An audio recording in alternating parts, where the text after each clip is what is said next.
Lantak kau lah. Saya benar budak muda buat depan orang tua macam itu. Baiklah pakcik. Semenggah sangat perangai kau macam itu.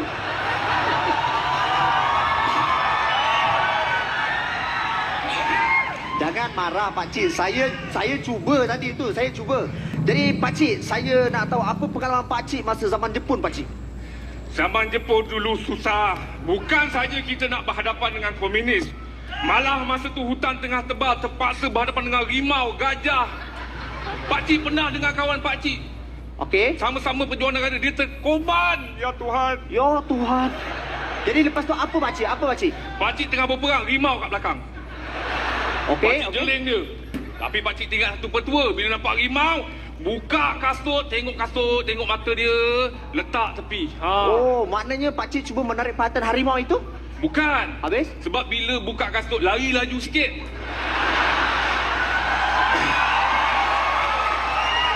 Tapi pakcik, walaupun buka kasut, harimau tetap lari laju pakcik. Pakcik tahu pakcik tak dapat kalahkan rimau. Tapi setidak-tidaknya pakcik dapat kalahkan kawan pakcik tu. Okey. Itu yang arwah tu. Okey. Pakcik, malam ni semua orang dekat sini nak satu pesanan daripada pakcik. Apa pesanan pakcik? Pesan